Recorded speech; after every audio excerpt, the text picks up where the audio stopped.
When Benjamin Netanyahu returned to the office of Prime Minister of Israel, with the backing of some far-right coalition partners, he promised to overhaul the country's judicial system. Some in Israeli society feared that the planned legislation would cause untold damage to the democratic systems in the country and would open the door for the government to act unilaterally and without the permission of the parliament. The bill to change the judiciary passed its first reading in the Netanyahu-controlled Israeli parliament on February 21st. 63 בעד, 47 נגד, 0 נמנעים, בלי מחיאות כפיים. But on the streets, Israelis were already voicing their disapproval. Over the following months, the protests against the proposed law would grow in size and intensity, prompting an unprecedented showdown between the state and the citizens.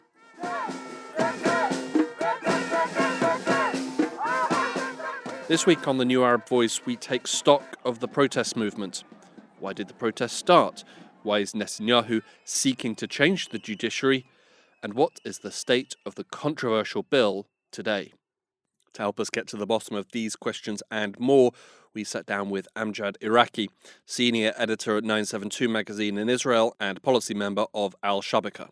I'm Hugo Goodridge, and this is the New Arab Voice.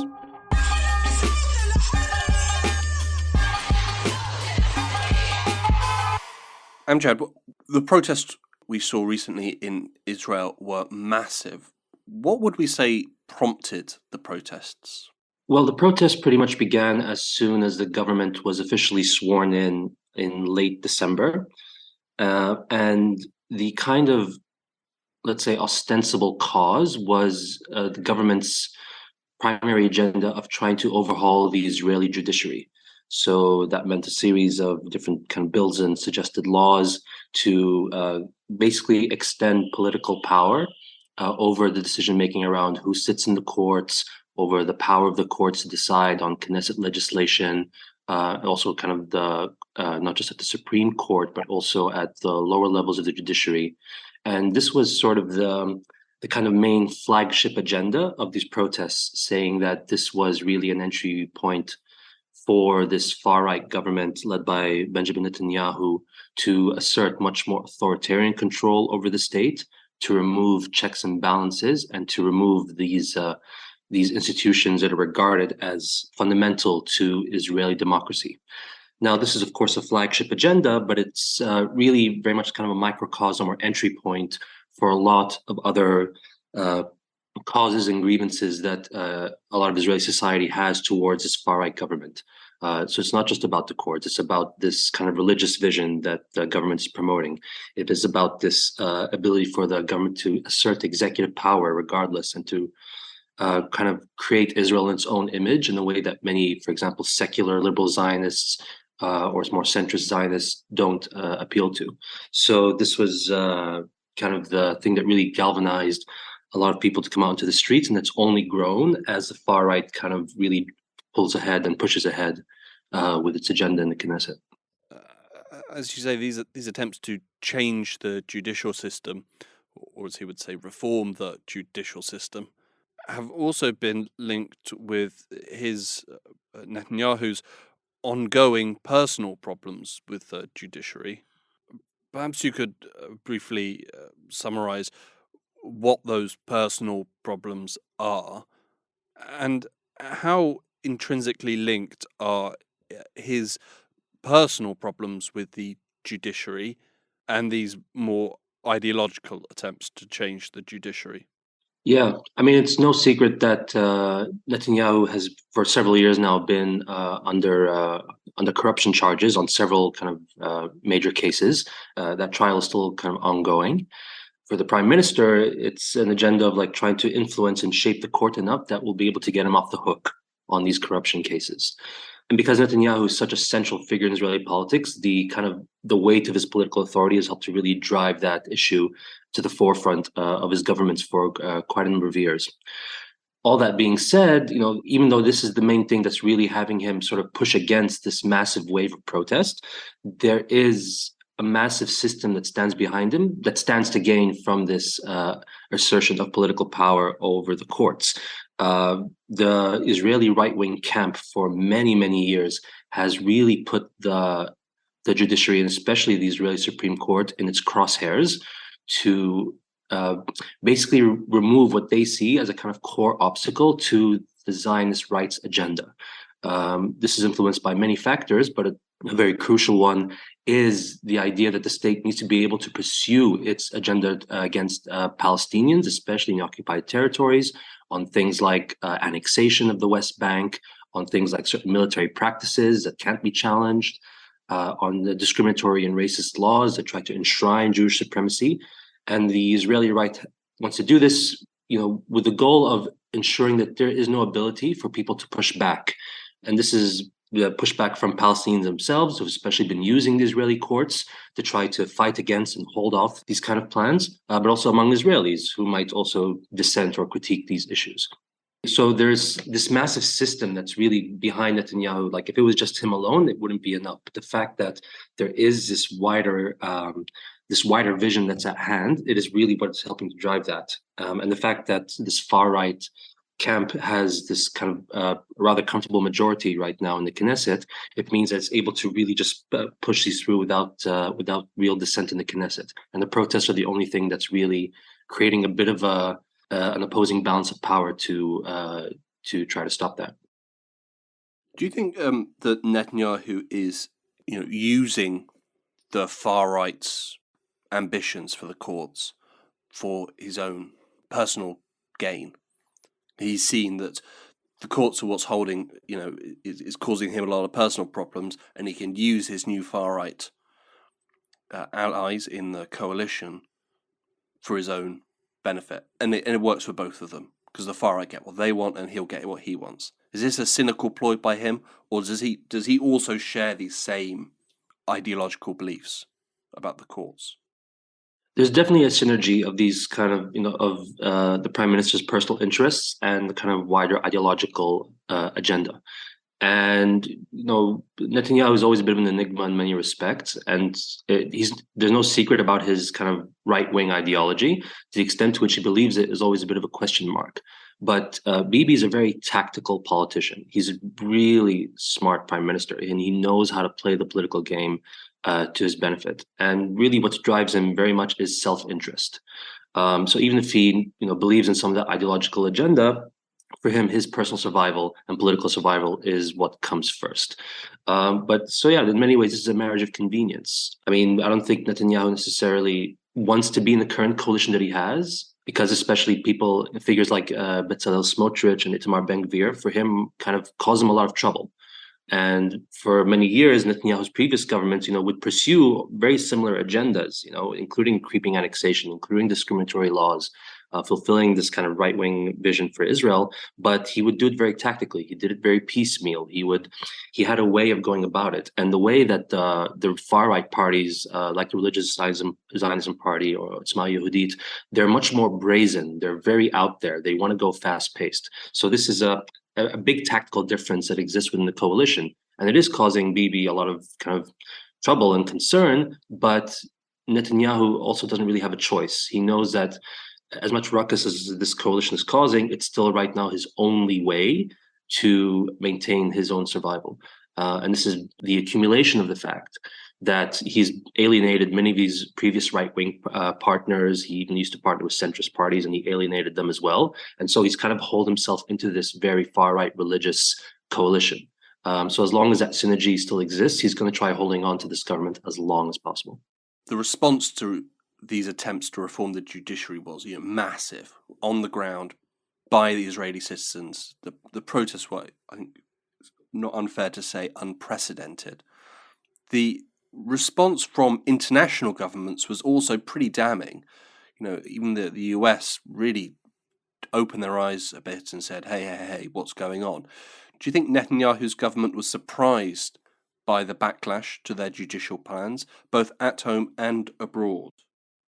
Definitely. I think everyone was surprised by the scale of this. I mean, but by all accounts and objectively speaking, this is really one of the most impressive campaigns of civil disobedience seen in the country. We're not just talking about like the hundreds of thousands who've taken to the streets, but the fact that companies and corporations, senior figures, artists, writers, former political figures, the fact that even army reservists, like soldiers in the reserve, are also like saying that they'll refuse to sign up for their military enlistment. Like, this is a huge campaign in many respects. And like you said, the fact that something about this far-right government has really opened the way for even foreign politicians, even the United States, to actually speak out against the Israeli government in a way that would have been completely unheard of just a few years ago. And these are even from like, kind of staunch pro-Israel allies in Congress. Like many strong supporters of Israel, I'm very concerned. And I'm concerned that they get this straight. They cannot continue down this road. And I've sort of made that clear. Hopefully the Prime Minister will act in a way that he's going to try to work out some genuine compromise, but that remains to be seen. It is quite extraordinary in that respect. The closest thing that this could be compared to was a mass protest movement in 2011, where Israelis also took to the streets regarding like social economic issues, social justice issues, but even that doesn't compare to what you're seeing today.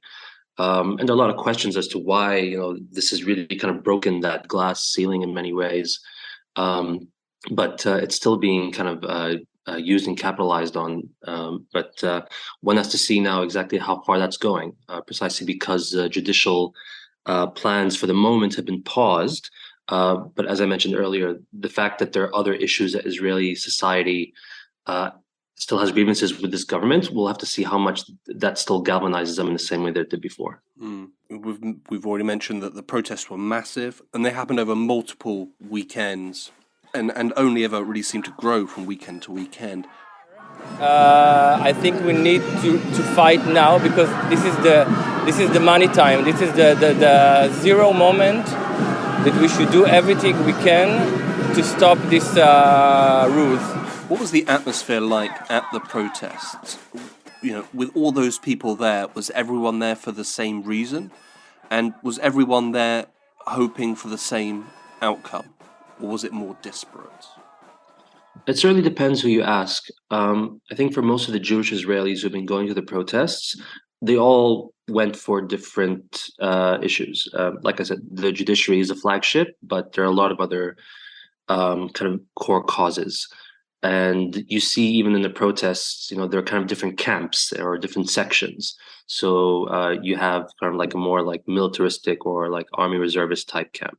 You have people who are focusing on economic issues. You have an anti-occupation camp, ranging from anti-Zionist to kind of Zionist leftists who see the occupation as a core issue.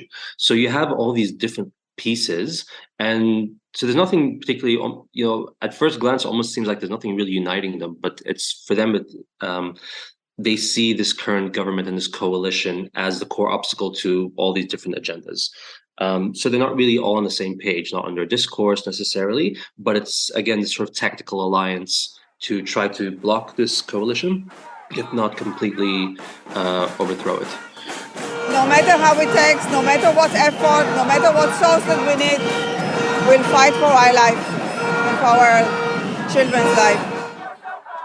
And so when you talk to Jewish Israelis who are at this, they speak about their excitement. It is for them like a very defining moment. They're even talking about children kind of experiencing what it means to kind of be part of a mass movement. They're talking about what it means to be like an army reservist who also takes a stand. Like, this is in the Jewish Israeli Zionist discourse. Now, when you look at, for example, Palestinian citizens of Israel, most of them are not coming to these protests for a whole host of reasons. Those who are going, and they're usually involved with certain activist groups that also partners with Jewish Israelis and tries to put a more critical stance regarding equality and the end of the occupation. If you ask a lot of Palestinian citizens who go to these demonstrations, let's say it's not the same feeling as Jewish Israelis, or many even become alienated and quite disillusioned by it. When you're a Palestinian citizen going to these marches, you're basically walking under a sea of Israeli flags. Like, that is the principal symbol of this, quote unquote, fight for democracy. But for Palestinian citizens, the Israeli state was never democracy, and in its current format cannot be democracy, certainly for them. When they see Jewish Israelis talk about equality for Palestinian citizens, it's like, what do you really mean by equality?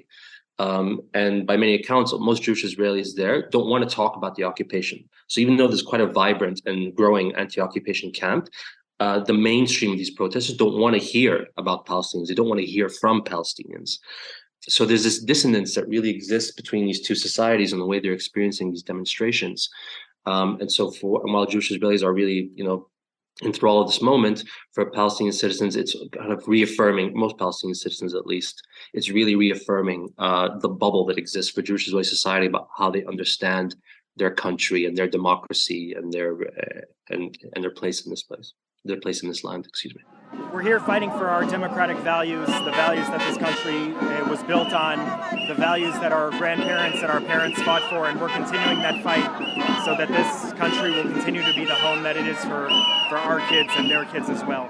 What was the atmosphere like on the streets? Was it friendly? It's certainly vibrant, and you get the sense of a lot of protests almost being there, at least especially in the early stages, almost as like a party. And this mass celebration of Israeli society in many respects.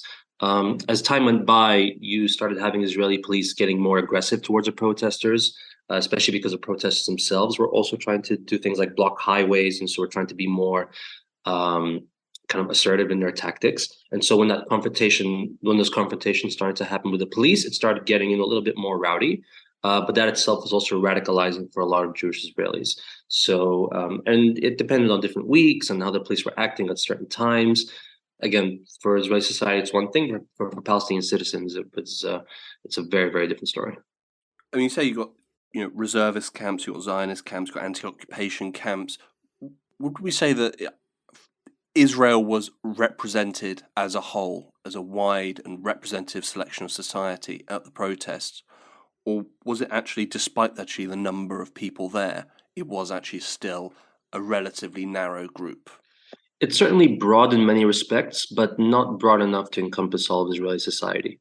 So Palestinian citizens are the first and foremost. The fact that the vast majority of the community, even if they, for example, they recognize the danger of the far-right government and they know that they're the first ones who will be hurt and impacted by it, they just can't bring themselves to come to these. So that's already like 20% of the population of the citizenry who are just not present and don't feel that these protests belong to them.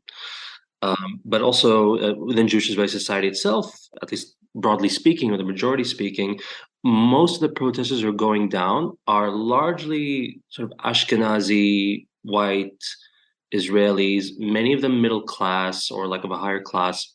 They define themselves as kind of on the more liberal side of Zionism, and liberal not necessarily in leftist, but liberal in terms of like liberal and secular, as opposed to kind of religious and more conservative within the kind of Israeli Zionist spectrum. So that's actually that's the majority identity of these people.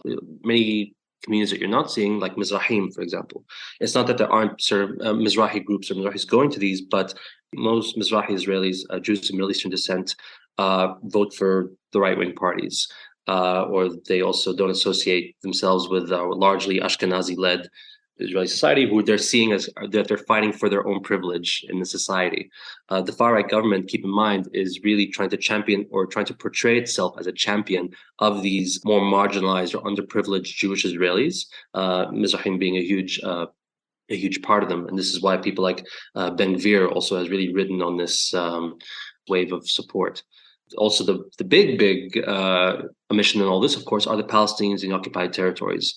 I mean, right up till now, we've been talking about the citizenry, but we have to keep in mind that there are about 5 million Palestinians in the West Bank and the Gaza Strip who live under the same regime, under the same state, under the same authority as these Jewish Israelis, and they cannot come to these protests. They're not allowed to come. They're not wanted to be heard from. And these demonstrations are not for them and not about them. And in many ways, these protests are trying to sort of revert to a condition whereby Israeli society returned to a place where they didn't have to think about Palestinians anymore. This bubble that they've constructed is being kind of burst by this far-right government, which is really putting Palestinians very much at the center of their identity as an enemy in a way that even previous governments did not do to this extent. So we're talking about who's able to access these demonstrations in Tel Aviv or in Jerusalem, but it cannot be emphasized enough the fact that Palestinians under military rule and under the boot of this Jewish Israeli society are not there and cannot be there. It's crucial there to understand the complete blind spot the Jewish Israeli society has about what they think of as democracy, as about what they think of as equality, and what they're seeing as the end goal of removing this far-right government. Netanyahu won the election. He formed a government, and his judicial changes were a flagship agenda for him and his party. How did his supporters view these protests? And is there any sense that any of his supporters might have gone off his planned policy ideas and changed their minds about it? I think there's definitely debates within the Likud party and among Likud supporters about this. We've seen even in the protests some pretty prominent former Likud members, at least, who've spoken out quite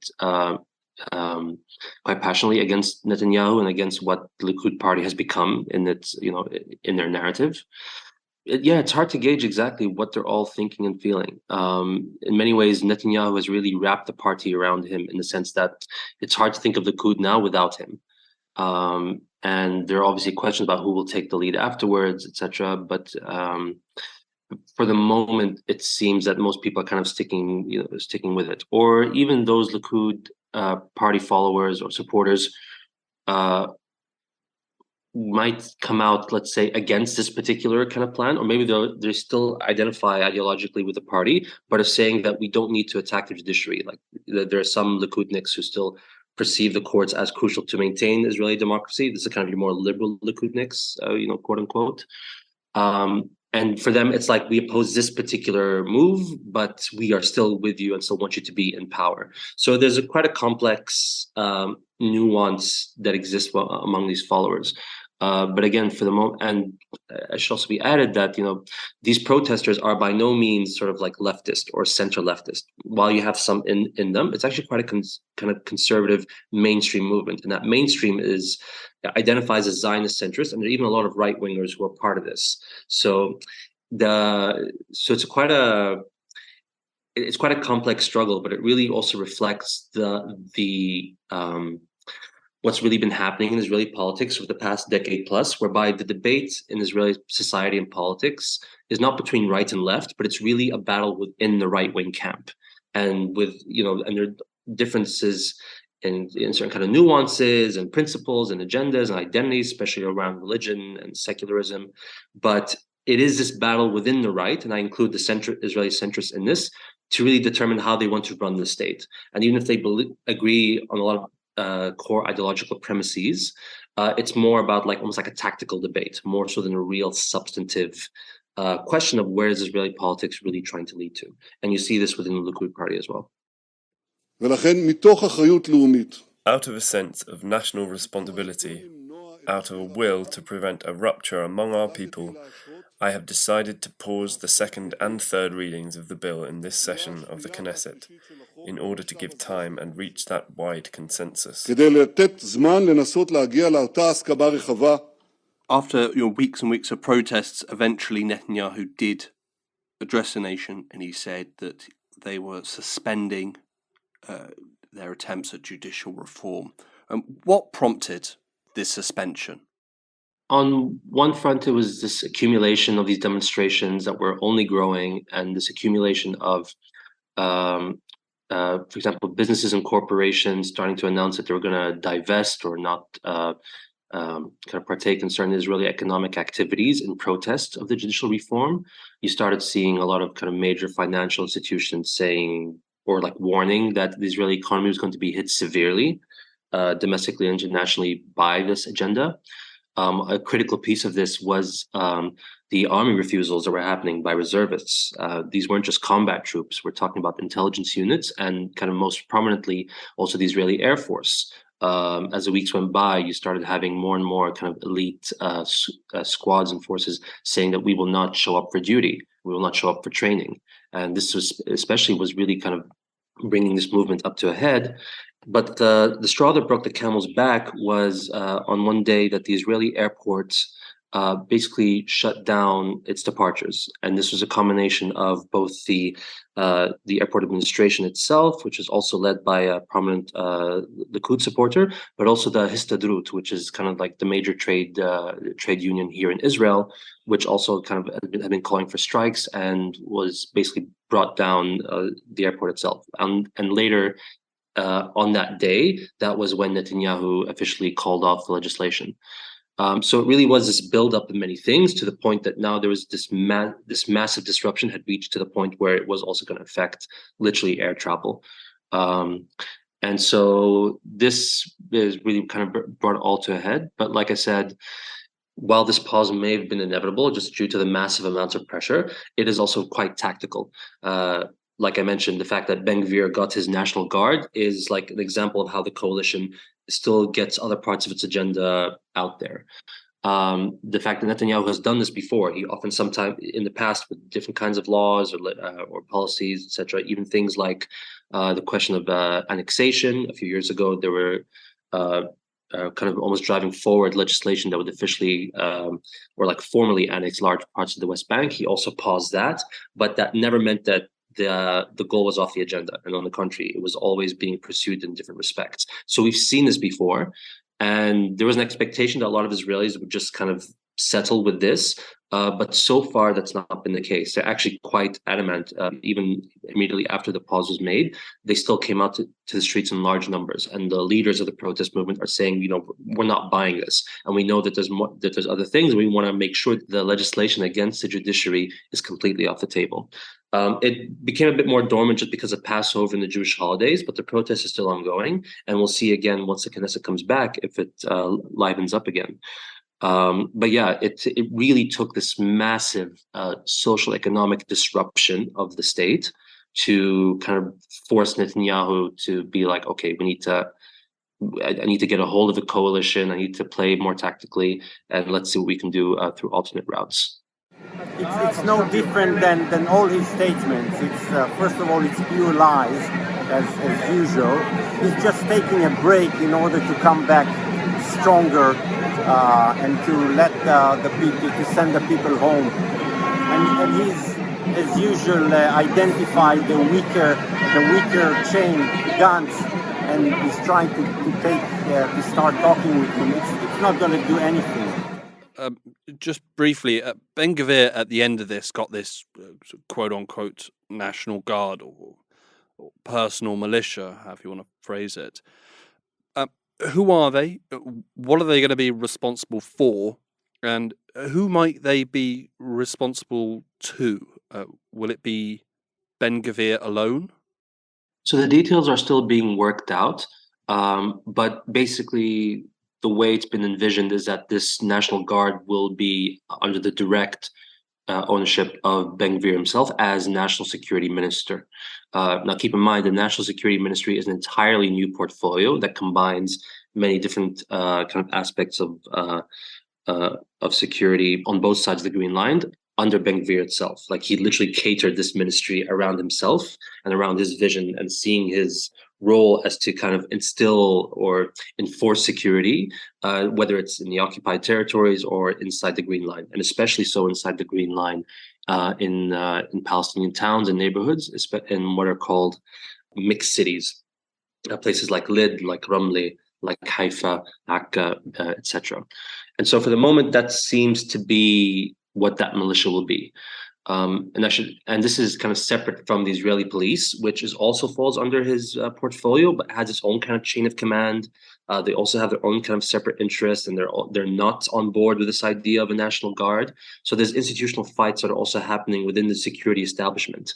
And another thing I would add to this is that, you know, this idea of a National Guard, on one hand, it's not particularly new. So we've actually seen previously these kind of collaborations between sort of like Jewish Israeli civilians and vigilantes that often ally either with Israeli police inside the Green Line or with Israeli soldiers in the occupied territories. So you end up seeing kind of settler-soldier collusion attacking Palestinian villages. In May 2021, during the mass uprising and huge repression at the time, you saw also police and these Jewish vigilantes kind of also attacking Arab neighborhoods, even here in Haifa. And so it's kind of formalizing something that's been building for quite a while, and an inherent alignment that the security establishment has in kind of working together with Jewish civilians who kind of want to take action, per se. But another important thing about this National Guard is that it's really about trying to assert more executive control for the government. So in the same way that the attack on the judiciary is trying to remove any checks or balances on what the government sees fit to do with legislation, the idea of the National Guard is also basically to give the minister himself a direct way to say, I want you to impose your presence here. I want you to attack this place here. I need you to arrest this person here, without having to go through the mills of the police command, of the police commander himself, and to basically remove any kind of dissent or resistance from that. So, and this is really at the heart of a lot of far right thinking, not just in Israel, but around the world. It's about how do you remove any attempted pushback at authoritarian executive power. And this is really what the Guard is about. And we'll see in the coming weeks and months if it actually does come to fruition. Again, there's a lot of debate and resistance even within the security establishment about this. But the very fact that it's even been said, the very fact that it's even been mentioned, and the fact, again, that we've sort of seen the seeds of this already over the past couple of years, means that itself has now set the precedent, that this idea might well outlive Ben Gvir. And you may see even a kind of more diverse Israeli government deciding, you know what, we actually do need a National Guard because of what we experienced in May 2021. So this is quite an alarming development in many respects. You say the Knesset's not sitting at the moment. So what is the state of these judicial reforms now? They've been suspended, but will they return? And in what form might they return? Will they be the same judicial reforms, or might they be sort of judicial reforms diet? So there are several bills, and quite a few of them have actually kind of are at a rather advanced stage. So you usually have to go through 3 readings in the Knesset in 2 committees, and then the larger plenum, in order for a bill to be officially enacted into law. Now there's several bills kind of floating around, but many of those have already passed their second reading. So it's just down to a matter of final vote. And this is why also the protests kind of escalated in particular a few weeks ago, because they basically had scheduled it to be voted upon. So really, if the coalition members decide on any random morning or any random hour, they can just go ahead and say we're voting on the bill, and whoever's in the Knesset can just easily pass it through. You don't even need everyone in the Knesset to necessarily be there. So it's really on the brink. And the only thing now holding it down is the fact that Netanyahu says just keep it there. Like he's the only thing that's keeping this kind of frozen on the table. And again, there are other bills that are also kind of in the process. But what we'll likely see, and this is depending on the negotiations that happen within the coalition and how much the far right can be sort of catered to, is that they may end up saying, okay, we're gonna adjust a few parts of this bill, or maybe we'll break it up into different kinds of bills. Maybe we won't have it as legislation. Maybe we'll try a different kind of policy. This is another tactic that we've also seen in the past. We really don't know. And again, there's a strong tactical thinking within the coalition of what can best advance it. And they may end up saying that if the protests, for example, die down in a couple of weeks, like almost completely, then they'll just pass it very quickly. Again, I think the far right parties right now, they have this idea that as long as they just get it through, that in itself is a success. But as long as they can do it without, again, like this kind of massive economic disruption, that would be the easiest way. So they're waiting for the opportune time.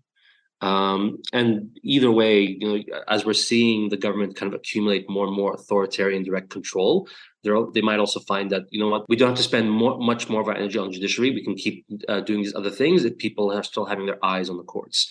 Again, time will tell what unfolds, but this is why the protest movement is trying its best to keep its eye on the ball, and really trying to make it as difficult as possible for the coalition to get anything through. But we'll have to see how that turns out. I think Israel had 5 elections over the course of 4 years, seemed to come to an end with the most recent election of when Netanyahu returned to power. Could we say that Israel is going to be heading back to the polls again? It's always hard to tell. I mean, the Israeli politics is infamous for its volatility and its instability. And it's surprising enough that the far-right government has kind of held off all these months, considering the massive opposition. But it's really hard to say.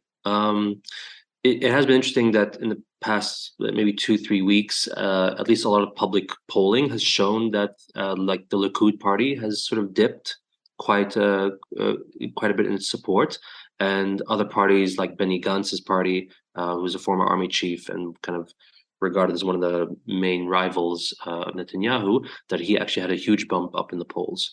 So there's a sense that there's a kind of public shift, but again, these polls aren't necessarily, they're not fortune tellers, so we really don't know what's going on.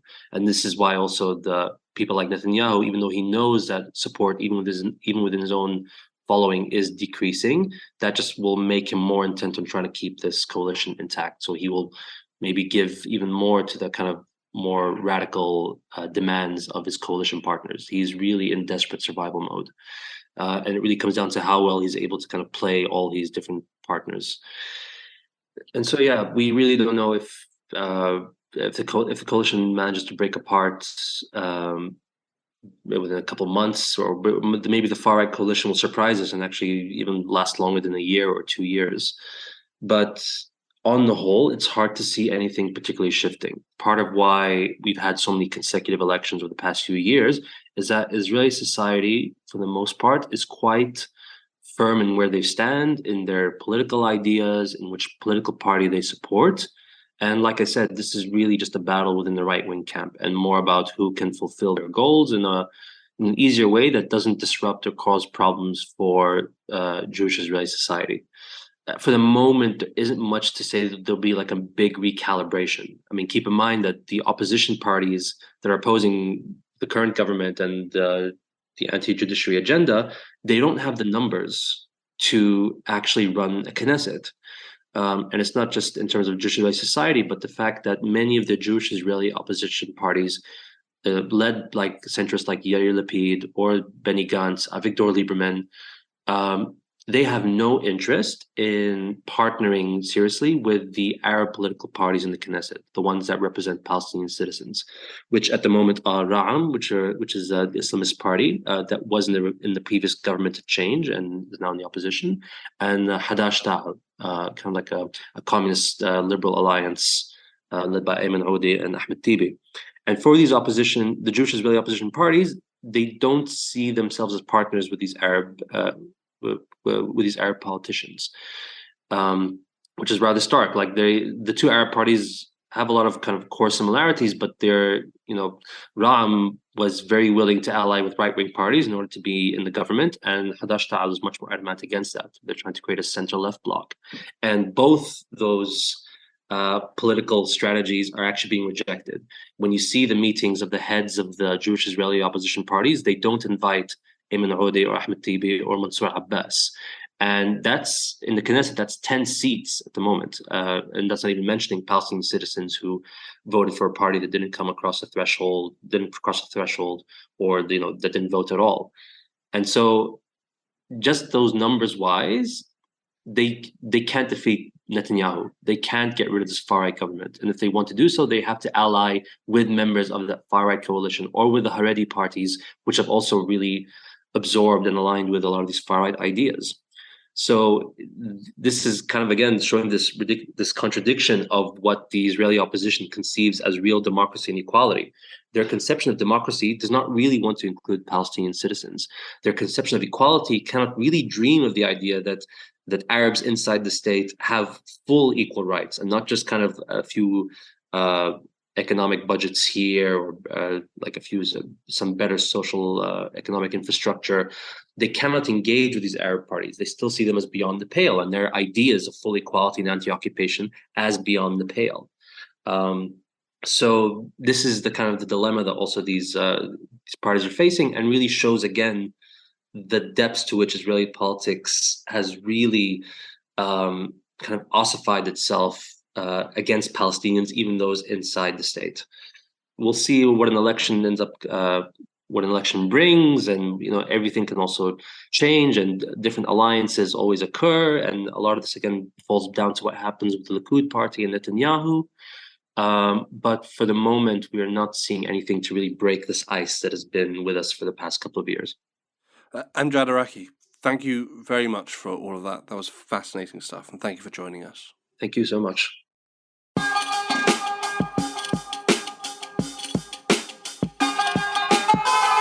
This episode of The New Arab Voice was written and produced by me, Hugo Goodridge. Our theme music was by Omar El Phil. The New Arab Voice will be back next week. Until then, you can find all our previous episodes on all major podcast platforms. You can also check out our Instagram page and Twitter account, both at The New Arab Voice, for additional content. We also have a weekly newsletter which you can sign up for. Find the link in the show notes. You can subscribe to the podcast so you never miss an episode, and you can also rate and review, which helps us spread the word. Don't forget to follow The New Arab on Facebook, Twitter, and Instagram for all the latest news, analysis, and opinion from the region.